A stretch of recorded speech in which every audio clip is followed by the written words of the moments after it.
At first, I didn't think it was real. I woke up to this blinding light, and I was transported to another place. Pluto TV! Then I heard a voice. Come with me if you want to live. There were thousands of movies and shows, and they were all free. The truth is ours. It's just so beautiful. On Pluto TV, free streaming of Terminator 2, Fringe, Arrow, The 100, and The X-Files may cause excitement, loss of sleep, and sudden belief in extraterrestrials. No credit cards or alien encounters necessary. Pluto TV. Stream now, pay never. I'm JJ Virgin, PhD dropout, sorry mom, turned 4-time New York Times bestselling author. Yes, I'm a certified nutrition specialist, fitness Hall of Famer, and I speak at health conferences and trainings around the globe. But I'm driven by my insatiable curiosity and love of science to keep asking questions, digging for answers, and sharing the information I uncover with as many people as I can. And that's why I created the Well Beyond 40 podcast, to synthesize and simplify the science of health into actionable strategies to help you thrive. In each episode, we'll talk about what's working in the world of wellness, from personalized nutrition and healing your metabolism to healthy aging and prescriptive fitness. Join me on the journey to better health so you can love how you look and feel right now and have the energy to play full out at 100. I don't know if you've heard the latest statistics on metabolic health. Pre-pandemic, it was 12% of the population was metabolically healthy, and they looked at metrics like blood sugar, waist circumference, blood pressure, triglycerides, HDL. But now, post-pandemic, really no surprise, because the pandemic certainly wasn't like a great move for our health. We are at 6.8%. And the big thing there is the primary issue within that is insulin resistance. And that's what we are going to be digging into today. I know we get so many questions around cholesterol. I've got the author of The Cholesterol Myth with me and the author of The 150 Healthiest Foods on Earth. Those are just 2 of his 15 best-selling books. It's my longtime buddy, Dr. Jonny Bowden, who's a board-certified nutritionist and nationally known expert on weight loss, metabolism, and aging. Plus, he is going to be gifting you his 7 days of unusual health habits. You'll just have to get them to see what they are, but very easy to add in. We might have gone on a few tangents and rants here. Johnny's been a longtime friend. He and I have both been in the field 30 plus years, and he has just a wealth of knowledge. So much great intel and actionable information in this interview. And so you can grab his gift at jjvirgin.com/Jonny, Jonny, and I will be right back with my buddy, Jonny Bowden. Jonny Bowden, long time, my friend. You know, you have this provocative statement you've laid out about the metabolic plague of the 21st century. And I'm like, yes, I have. Boy. I mean, it's like the pandemic got people's attention, but we have an epidemic that no one's paying attention to. And they're not unrelated.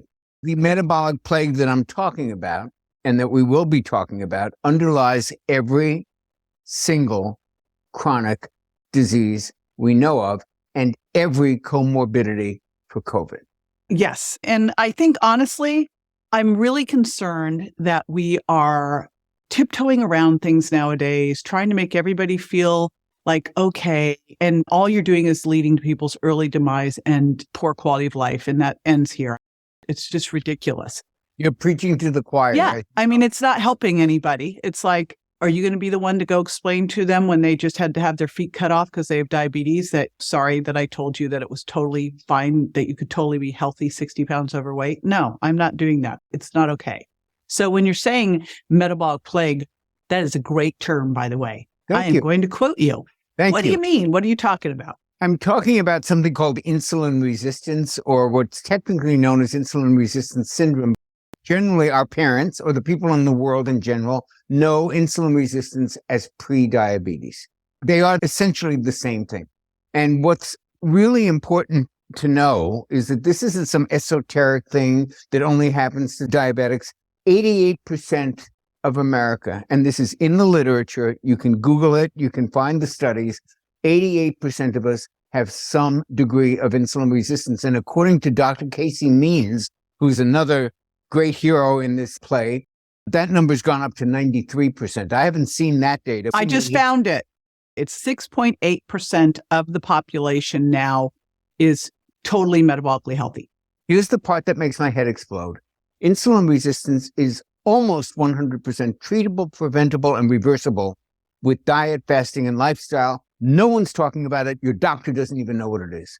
So insulin resistance, let's talk about that, because I remember hearing some statistics. You and I used to go to so many medical conferences together. God, did we ever. I know. Well, I'm back out on the tour again. I'm going back out because I'm working on my next book. But I remember hearing, I think maybe 10 years ago, 15 years ago, and I thought that's the most ridiculous statement ever. And they said by the year 2030, I think it was, 100% of the population will be diabetic. And I thought, no way could that be? And all of a sudden you go, oh, wait, it could be.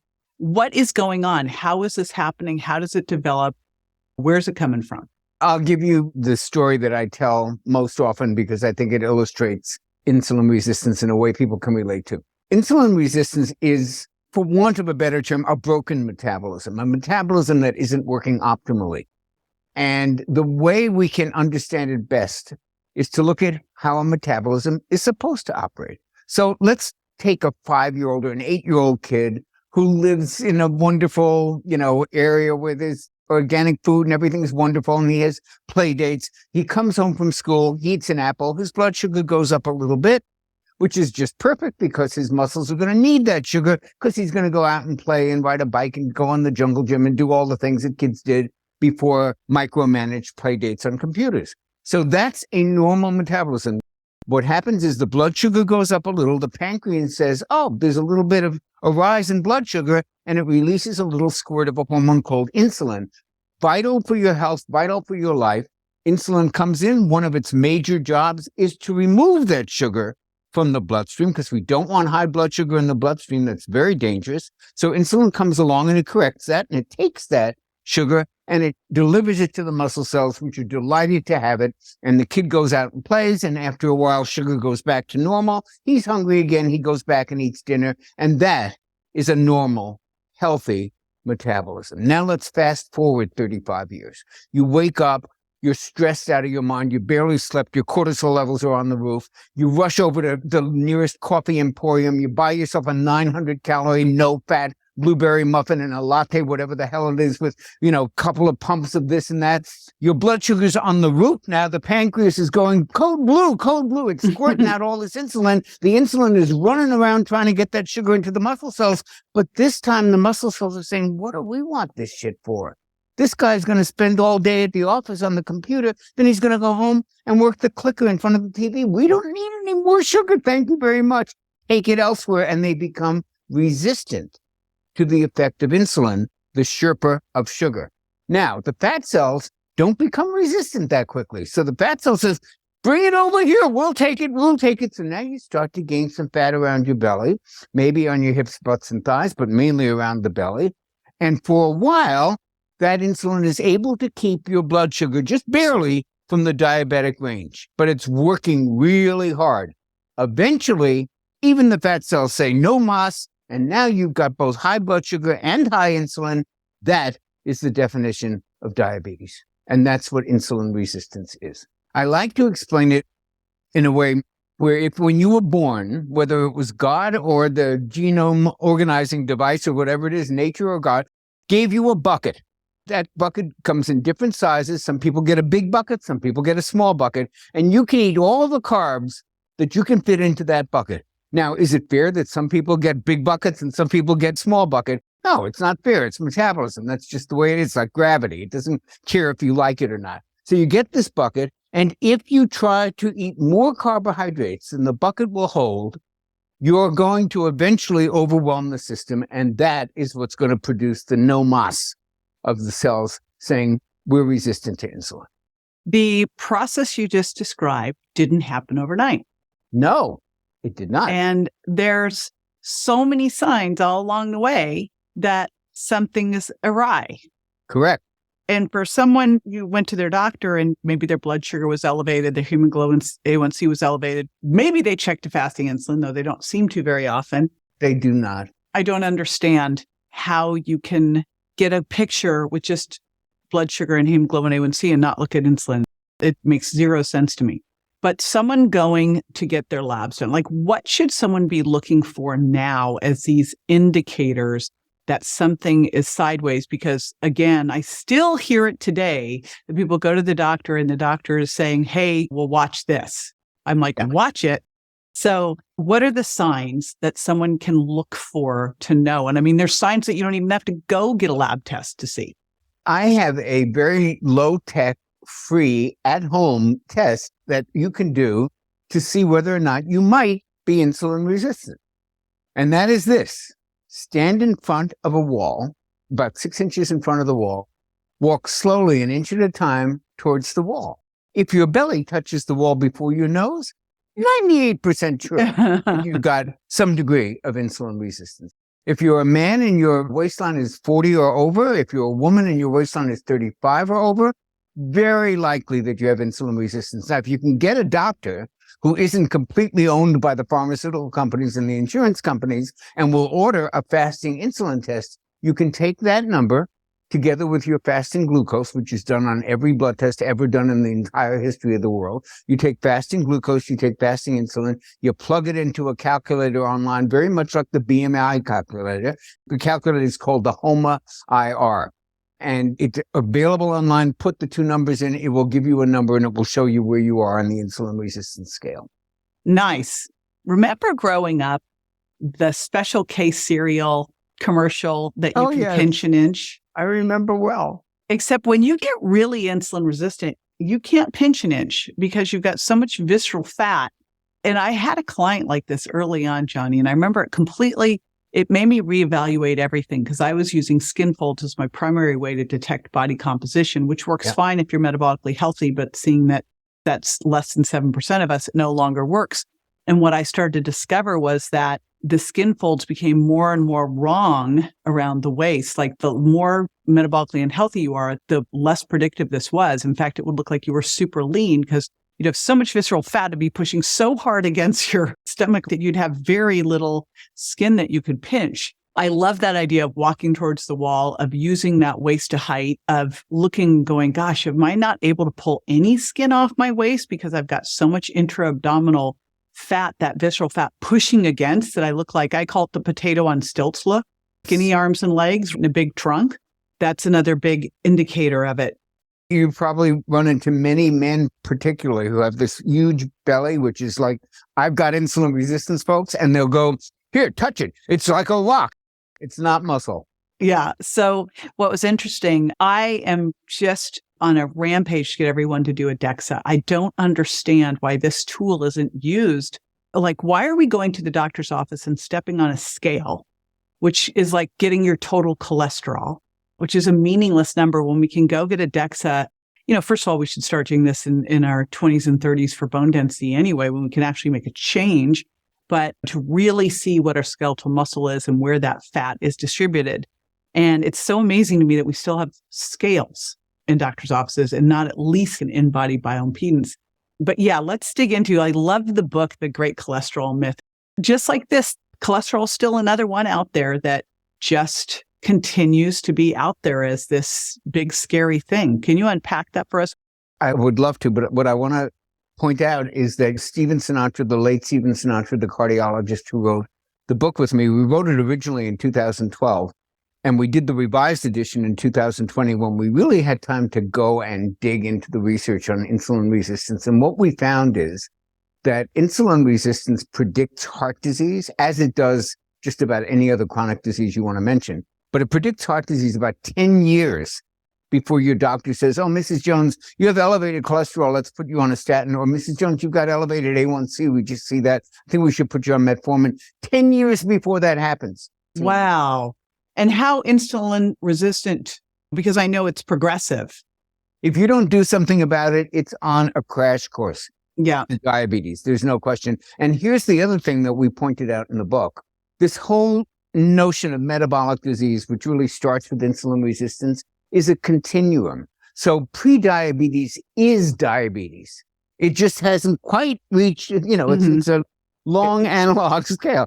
Prediabetes is diabetes. And guess what diabetes is? Pre-heart disease. And all of this is just one long pathway that you can actually interrupt and fix, but not by just measuring LDL cholesterol. That's 1963 medicine. And it's still happening.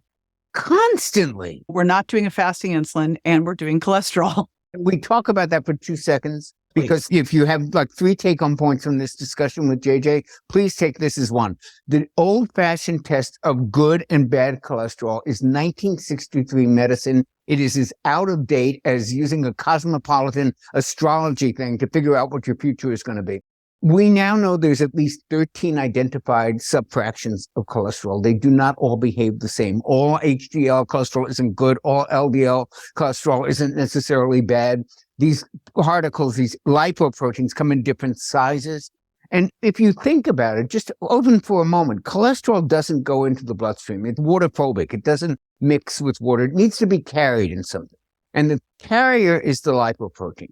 And if you were managing a marina and you wanted to avoid boat accidents, what would you need to know? What the cargo is in the boat or how many boats are in the water? You want to know how many boats are in the water. If you're a bouncer in a nightclub, even if they're the nicest people in the world, the more people that are in the nightclub, the more likely that somebody's going to step on somebody's toes, somebody's going to spill a drink, somebody's going to get in a fight. You want to know the number. And in the new cholesterol tests, they look at the number of lipoproteins. Cholesterol is the cargo. To look at the cargo when you are ignoring how many particles. Your metaphors are killing it. Like your metaphors are so good. Thank you. They're so good and they're so understandable. So I just want to clarify because, I think most people don't know what they should be asking for when they go to the doctor's office. What would they be asking for specifically when going to the doctor's office for lab work? They should insist on the modern cholesterol test. Now, when we started talking about this, they weren't that common. You had to get insurance to cover them, which they still don't always do. Now, LabCorp's got a test like this. Quest Labs has it. The biggest labs in the country all offer this test. And why are we still using the old one? The old one is like putting people in a category of short and tall and doing a medical diagnosis about that. Now, obviously, short and tall, those are factors, but we've decoded the damn genome. There's 30,000 genes. We're going to just look at short and tall. We're looking at good and bad cholesterol. The whole idea of it is idiotic. So they are going to get a particle size number of fractions. Also, fasting insulin, insist on it. If they would just do that, I would be very happy. Yes. Okay, so someone is walking up towards the wall and their belly hits first. What do? Well, let's talk about what causes it. It's not even just diet. This is a very interesting thing. I don't know if you've had Matthew Walker on the show, the sleep expert. He points out you can induce insulin resistance, the metabolic markers for insulin resistance, in about 2 days of sleep deprivation. So if you're sleeping 5-6 hours a night, you're probably contributing. It's not the only cause, but that's a contributory cause. Well, remember that study that came, I think it was WashU, that showed that even if you're eating healthy and exercising, if you are not getting your 7 to 9 hours of quality sleep, you are at risk for obesity. And I mean, I would just say, we all know this. Like, what happens when you have a crappy night's sleep? So sleep's a big part of it. Overeating, the simplistic answer, and obviously there's a lot of ifs, ands, and buts on this. I don't want to be quoted as like, he said you just eat carbohydrates. I'm totally quoting you. I'm going to pull out all these little misquotes. But really, honestly, it's a disease or a condition caused by eating too much processed food. And most of our processed food, not all of it, but most of it is in the carbohydrate category. So we're just eating too much sugar and starch. It's as simple as that. The only thing worse than a processed food that's high in carb is a processed food high in carb and fat. Could not agree more. But we're up against a medical industrial complex that says the opposite. Coca-Cola invested, before they got exposed for what they were doing, millions of dollars in that global whatever it was that they sponsored to basically say, hey, you don't have to worry about it. It's all about calories. Well, of course, Coca-Cola wants you to think that, because then you can justify Coca-Cola is part of a healthy diet as long as the calories are right. So we're fighting an establishment. As I mentioned before, Casey Means, she pointed out, and this is going to blow your mind. It's almost unbelievable. Up until 2018, what's a few years ago, the American Diabetes Association, which is responsible for like certifying doctors and training them in how to treat diabetes, told doctors that their patients can eat all the sugar they want as long as they take their insulin. Let that sit in for just 1 minute. That was the official advice of the American Diabetes Association. Wow.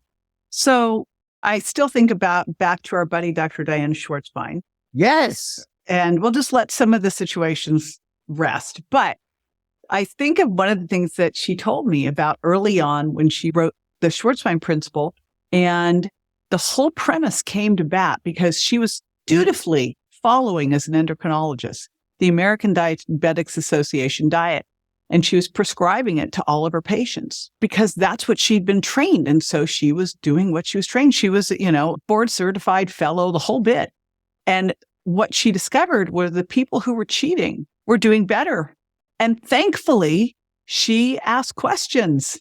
And when someone was having this great effect and they weren't following it, she asked why. And that's where the whole thing came from.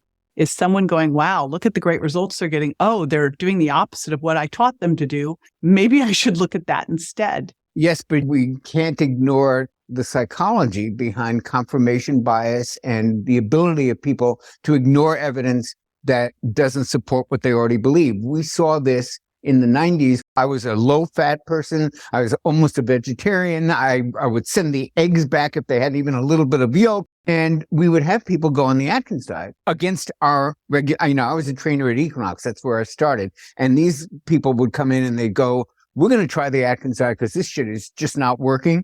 And we go, you can't do that. You're going to die.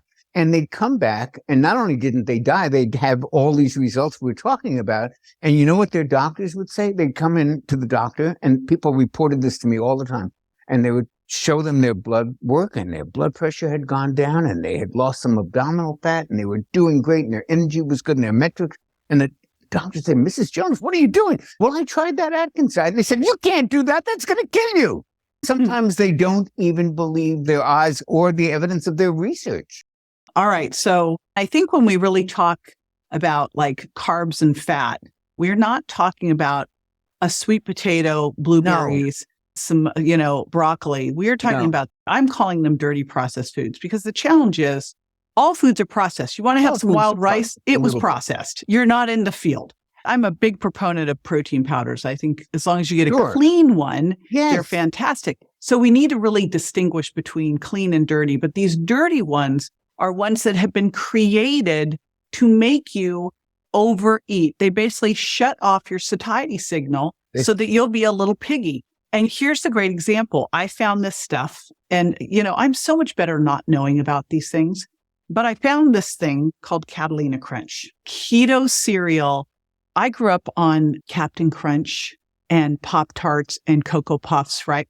Anyway, so they have a Golden Graham style. It's like, oh my gosh, wow. But they all have the American Heart Association Heart Healthy. No, they don't. These are keto. These are not low fat, low protein. These are keto. Right. So they're actually super high fiber, protein, and fat. There's really nothing bad in them except that you could easily eat the entire bag. Like you could plow through 600 calories. I know the feeling. Right? In a second. So I let myself have it in my smoothie or on top of my almond yogurt, but I have to measure that sucker and walk away. Otherwise, they're not allowed in the house. But I think that's what we have to look at. These things have been engineered. I think back to the Snackwells, those oh cookies. My God.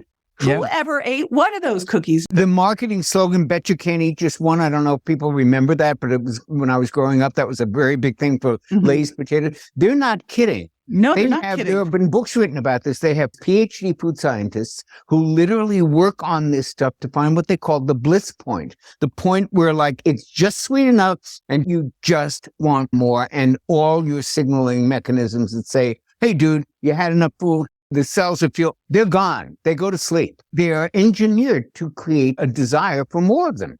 So I think the key thing here is too much healthy food's unhealthy. So even if something appears to have all the right stuff, if you're losing your mind with it, like me with crunchy almond butter, I'm in the fridge with a spoon. I'm like, get out of there, put it away, walk away from the almond butter. Whatever that thing is, then that's a trigger food, like knock it off.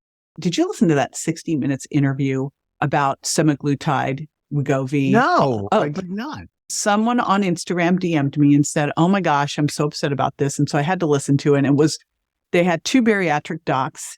And one of them said 50 to 85% of our obesity is genetics. And I thought, well, that's very interesting. if only 1.5% of the population was obese in the 1900s, and it's 2023 and it's 43%. Genes didn't have a lot of time to change. That's amazing that our genes changed. Come on. No, that's not the case. We start in the 1950s. We get these, pro-inflammatory industrial seed oils. It was starting in the 60s and 70s with Twix and all that stuff, but it really ramped up in the 80s. And then in the 90s, when we went all fat-free, I was fat-free in the 80s. I was counting my fat grams a day. I let myself at 10. I'm amazed I even have any hair on my head at this point. Anyway, boy, that didn't work very well. I can tell you that. I was so hypoglycemic all the time. I was shaky all the time. I had to have like a steady stream of frozen yogurt and sourdough bread. It was basically my diet. We didn't know any better, JJ. We didn't know any better. And I remember sitting in a workshop, and it was an American College of Sports Medicine workshop on nutrition.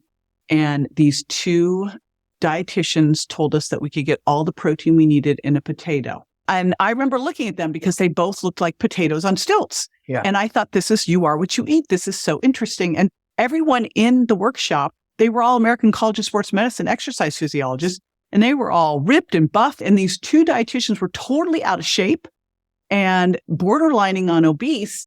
And everyone's kind of looking at each other going, I don't think so. We disagree. But anyway, it's really clear, if you really look at the big shift, it's not our genes that have changed, our diet has changed. There's environmental toxicity, and there's stress, and there's cell phones, and too much light, and too late, and all that. But boy, you look at that key driver of these hyper-palatable, ultra-processed, pro-inflammatory, insulin-rising foods, and you go, So someone now is in this place and hopefully catching it early. What do they do? I'm a big fan of simplifying things. I think that our audiences are overwhelmed with contradictory information and lots of how many angels can dance on the head of a pin kind of arguments. We really need to simplify it. And I'm telling you, the best piece of nutritional advice I have ever given or gotten ever in my life that you could live your life by, just these 3 words are: eat real food. Done. Whoop. That is more than the amount of protein, the amount of the macros. It matters whether it's a vegan diet or carnivore diet, because you can eat crappy junk food on a vegan diet. You can eat crappy reprocessed meat on a carnivore diet. Eat real food. And if you're not sure if it's real, it probably isn't. Kale chips are not real food. Kale is. And yes, most foods have some minimal processing, but we're talking about the ultra-processed, hyper-palatable industrial products. That is the stuff that is going to kill us, folks. It just is. So we're eating real food, and we'd like to do some things to help us heal a little faster. What would be some of your top tips? Top tip would be to move every day, because remember, movement creates a demand for sugar or for fuel from the bloodstream, right? So the more you move, the more you're actually using up the sugar that's in your bloodstream that's causing, or that is indicative of, insulin resistance or prediabetes. The second thing that you can do, besides moving as often as possible, and not even moving, standing, just doing something with your body. I have a standing desk. This is probably the only time I'm going to sit all day. So moving, being active, and here's the one that people do not realize is so important: building muscle. 80% of the sugar in your bloodstream is cleared by the muscle cells. You lose 3 to 4 pounds a decade if you don't do something to keep it, and you are literally losing your best friend when it comes to fat burning and to using up the sugar that's in your bloodstream that's causing all these problems. Our mutual friend Esther Blum says the key to menopause, and I think she's really talking about the key to life, is a steak and a set of barbells. And here's where I'm really on a mission, because if you look at this, I think one of the big challenges, and you even look at something like The Biggest Loser, I have a whole lot of issues with. Because here's the thing, if we focus purely on weight loss, hey, what we should have everyone do is just have a little glucose water and lie on the couch and don't move and lose your muscle. Right. And if we solely focused on helping someone improve their muscular strength and endurance, just think of what happens when someone exercises regularly in terms of all-cause mortality, in terms of cancer, heart disease, to every single major disease. It's like cancer is almost non-existent in fit people. And I remember reading this one study where they were talking about that. And they said, so it would seem that maybe in addition to monitoring your glucose, that doctors should also recommend exercise. I'm like, wow. And even when they do, they're talking only about cardio. I think cardio is very important, but I think muscle training is even more. Well, think about this. So as you age, you have slow twitch and fast twitch fibers. And we know that we have some fast twitch that can be slow or fast.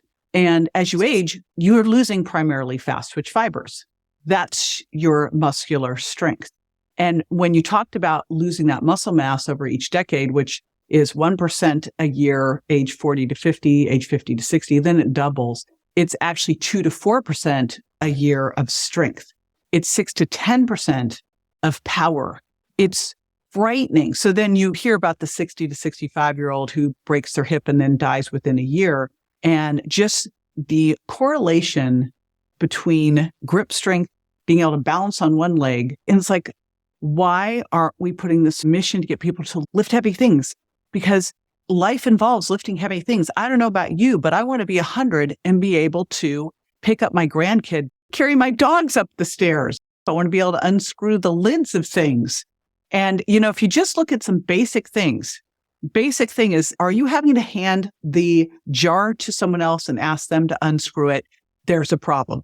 If you are having to ask your friends to wait up because you can't keep up with them, there's a problem. When I first started going to yoga, which I have a love-hate relationship with, but now I understand why we're doing these things. If you can't go to yoga and hold a tree pose for 10 seconds, problem. And these are just the basic things that we just don't think about until all of a sudden you can't do them anymore. When I was in Palm Springs, I had a client who at gym she had access to was the local rehab center, the cardiac rehab center. So Johnny, I would take her in there and everybody was on their treadmills walking.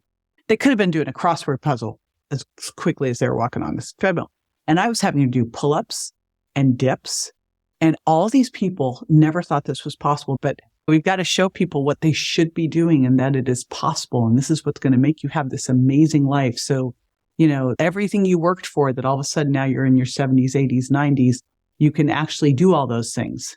That's why I love to tell people my age, because I'm talking to people 30 years younger and saying, do this stuff. You will look or be. I know. You look amazing for 90. Yeah, for 90. You know it, right? When you said 76, I'm like, holy smokes, how long have we known each other? Oh, at least 20, 25 years. I know. You look fabulous. Thank you. So do you. Very fit. What's your body fat? Do you know? I don't know. Have you done a DEXA lately? No, I haven't. I need to do that. You got to go do that. Yeah. I'm planning on doing it. Okay. I really think that once you're stable once a year, but I think this needs to be part of that annual. Like, I agree. Some of the stuff we're doing is the annual. I'm like, that's really not important. But a DEXA to see your skeletal muscle and if it's balanced and worry about your visceral adipose tissue and making sure that you're holding on to that skeletal muscle. Yep. If you, put every year that I'm going to do a grip strength, a DEXA, a Rockport, remember the Rockport walk test? Oh my God, I forgot about that. We were baby trainers then. Yeah. All that stuff. It's like, okay, this all makes sense. Do that stuff, do a balance test. Amazing. And also it would be amiss to not mention the non-diet and exercise parts of health. When we talked about in the Great Cholesterol Myth, we spent a third of the book on this stuff. Your relationships, your community, your contribution, your sleep, your digestion, the time you spend in the sun, being around greenery, all of these things have major impact on the metrics we're talking about. So don't you feel like that's really probably the biggest part of the blue zones is that people have great community and purpose? 100%. The people who studied the blue zones, they would love to find some, Unabomber type up in the hills of Montana who's, really thriving and everything, living in solitude. They don't exist. They don't exist. The one thing the people in the blue zones have in common is not their diet, not their form of exercise, but their social relationships, their social networks, their friends, the fact that they are integrated into their communities. This is such an important part of health, and we really don't talk about it enough. No, it's having your elders have a role. Yes. And being important, having a purpose. That is the key thing. So much good stuff. And you've got a great little series that you're going to be gifting everyone, which I'm going to put at jjvirgin.com/Jonny. And that is JONNY. Tell us about it. It's 7 unusual health habits that really will make a difference to all the things we're talking about. How unusual? Give me an example. For example, apple cider vinegar, which Okay. has been around forever. People don't really know what it does or why to take it, but it has multiple really nice little effects on the body and on digestion and on being and all of these things. And these kinds of habits are easy to implement. They're not like you got to go on a cockamamie diet of just orange food like Billy Bob Thornton did. These are things that are kind of easy to do. Starting every day with 8 to 12 ounces of water. Every single day. First thing when I wake up, that's what I do. I even keep the water bottle on the bedpost so that I don't forget. These are important. Dehydration is a trigger for fat storage. I know we did a great podcast with Rick Johnson. Oh my God, this guy's a hero. I might have scared him because, he gets on my podcast. I'm like, I love you so much. I have such a big crush on you. He's a very nerdy kind of scientist, right? I've never met. Because I gave him this whole, he wasn't working out when I had him on the podcast. And I'm like, oh boy, yes, he got it talking down. Anyway, but on that podcast, which we'll link in the show notes, he did such a beautiful explanation of how dehydration causes fat storage. And it's like, come on, these are the easy ones. Do the low hanging fruit first. Everyone's trying to hack these things. And I'm like, we got to start with the foundation. Do not go try to figure out what bells and whistles when you are going to get on your car if you do not have the engine and tires. Exactly. You don't buy the packages until at least you know the car runs. So yes. I couldn't agree more. All right. We'll put that at jjvirgin.com/Jonny. And Jonny, obviously you'll have to come back sooner than I would love 20 years. Anyone who wants to reach me, I have a website, jonnybowden.com. Just remember, no H in Johnny. We will link all of it in the show notes too. Your books, because you've got a bunch of great books. They're great resources, coaching programs, everything. Jonny has got just a wealth of how many years in the field now? Oh my God, 33. Oh, well, I beat you. Did you really? I did. Yeah. You are older than me, right? No, I'm not older than you. I'm kidding. I started teaching calisthenics in high school. Oh, wow. Mine was a second career. I was a musician until 1990, 33 years. All right. Still, you've earned your stripes. Thank you. And clearly you've learned a little bit along the way too. Much of it from you, JJ. Oh, seriously. Brother. I say it to everyone, not just you. Okay. All right. Well, I'll go ask everyone. Thank you. All right. I hope I see you soon. Be sure to join me next time for more tools, tips, and techniques you can incorporate into everyday life to ensure you look and feel great, and more importantly, that you're built to last. And check me out on Instagram, Facebook, YouTube, and my website, jjvirgin.com. And make sure to follow my podcast so you don't miss a single episode at subscribetoJJ.com. See you next time.